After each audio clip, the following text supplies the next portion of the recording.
नवीन की अम्मी उमर के सामने सब कुछ कहेंगी। ऑफ कोर्स कहेंगी, वही तो गिल्टी है। पता नहीं aunty, I have been so disappointed. मैं एक्सपेक्ट ही नहीं कर सकती कि अब फ्यूचर में कुछ अच्छा होगा। देखो बेटा, किसी के भी माँ बाप को बुरा कहा जाए तो उन्हें अच्छा तो नहीं लगेगा ना, ऑब्वियसली बुरा लगेगा। और फिर तुम ही तो कहती हो कि किस तरह का बॉन्ड है बिटवीन फादर एंड सन। हाँ, हाथ नहीं उठाना चाहिए था, ये अनएक्सेप्टेबल है। लेकिन ट्रस्ट मी, जब सारे फैक्ट सामने आ जाएंगे ना, तो तुम देखना वो मैरी एम्बैरस होगा। I hope so. चंद दिनों में ही वो आएंगी, उनके पास रिकॉर्डिंग्स हैं, मैसेजेस हैं, उसके बाद तो कोई कसर नहीं रह जाती।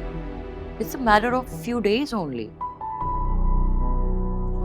आपको पता है आंटी, मुझे कुछ ही दिन हुए हैं सब कुछ फेस करते हुए, और उमर की अम्मी तो पता नहीं है कितने सालों से फेस कर रही हैं। एट टाइम्स आई थिंक इंसान को अपने राइट्स का पता होना कितना जरूरी है। बिल्कुल पता होना चाहिए। इंसान को इतना भी पेशेंट नहीं होना चाहिए कि वो अपनी पर्सनालिटी को शैटर कर दे या अपनी आइडेंटिटी भूल जाए। आप आई हैं ना तो बहुत मोरल सपोर्ट मिला है, वरना तो मैं ये सोच रही थी कि शादी सरवाइव करेगी भी या नहीं।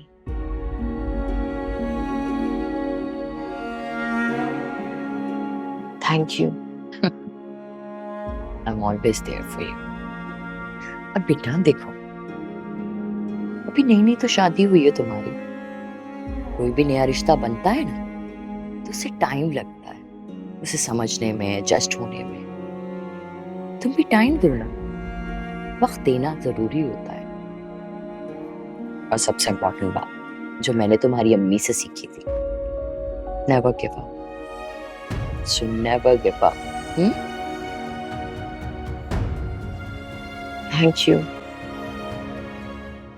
तुम परेशान क्यों होती हो? भैया भाई ने आकर कुछ सोच समझ के ही हमें यहाँ बुलाया होगा ना। नहीं, मुझे आप पर और भैया भाई पर बिल्कुल भी भरोसा नहीं। उमर अगर मुझ पे भरोसा करता है तो ये सब मेरी कोशिश की वजह से, और आप दोनों के सहारे रहते ना तो अब तक उस घर में सड़ रही हूँ। अच्छा, मेरी ये बात समझ में नहीं आई कि साथ की माँ अगर यहाँ आई है, तुम्हें क्या प्रॉब्लम है? यानी क्या परेशानी है? कभी कभी एक छोटा सा प्यादा भी ना बाजी पलट देता है। तो दिन हो गए, आज क्यों आई? मुझे तो लगता है कुछ ना कुछ खिचड़ी पक रही है। आराम से देखना, चाय ना गिर जाए। आओ। एक मिनट एक मिनट एक मिनट, कहाँ जा रही हैं आप? और ये सब कहाँ जा रहे हैं? सायरा के मेहमान आए हैं, उनके लिए चाय। अच्छा, वो तो हमें पता ही है कि जायरा के मेहमान कितने इज्जतदार हैं। कोई नहीं जाएगी ये चाय वाय कहीं, हमने भी अभी शाम की चाय नहीं पी है। लेकिन वो मेहमान तुम ये उल्टे हाथ का, जब कह दिया कि नहीं जाएगी तो मतलब नहीं जाएगी। तो इधर ये चाय। और जोया को क्या तुम्हारा बाप देगा? दो से चाय। क्या रख दो। ये क्या बिस्कुट बिस्कुट लपेट के रखे हैं?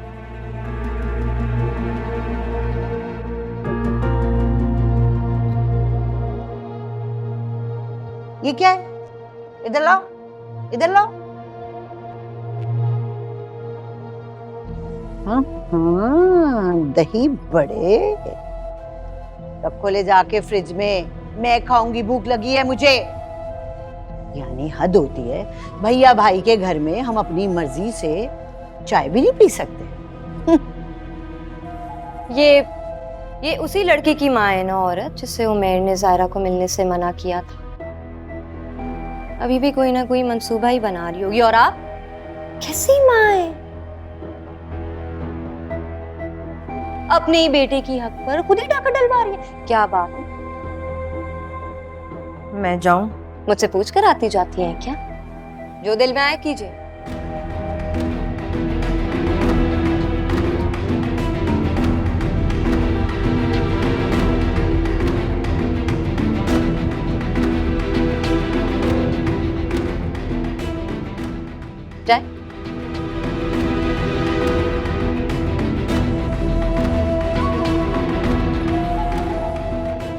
दिन मेरी उमैर से शादी हो गई ना, उस दिन इस औरत को ना धक्के मार के घर से बाहर निकालना। शाबाश, टांगे तोड़ के धक्के मार के घर से बाहर निकालना। तेरी माँ भी जिंदा है, पूरा साथ देगी तेरा। चल बैठा, अयाशी कर। Hate her. ले मेरा बच्चा खा।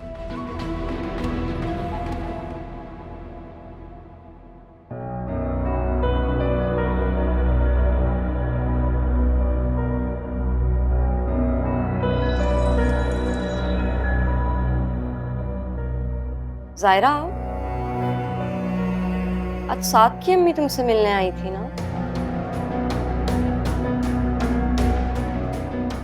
सब खैरियत तो है?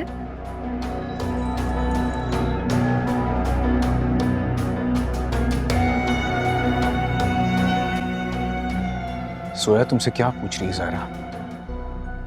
जवाब दो। अरे बेटा, इन सास बहू का ना यही वतीरा है। तुम्हारी माँ तुम्हारे बाप के सामने और तुम्हारी बीवी तुम्हारे सामने।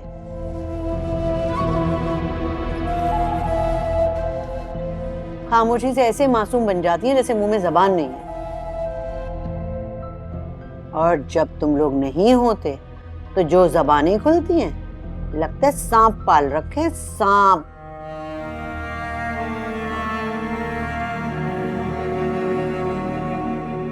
हाँ, साथ की अम्मी मुझसे मिलने के लिए आई थी।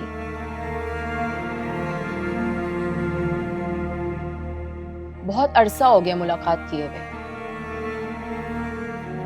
आई, थोड़ी देर बैठी और फिर वापस चली गई। और कुछ पूछना है?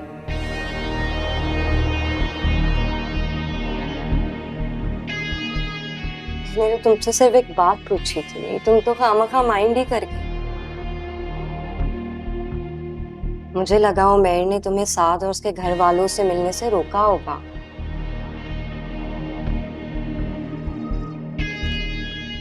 क्योंकि शायद साद ही वो लड़का है जो। साथ की अम्मी क्यों मिलने आई थी तुमसे ज़ायरा?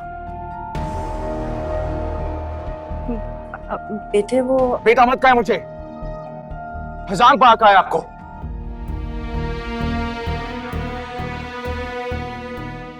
लिख के दूं क्या?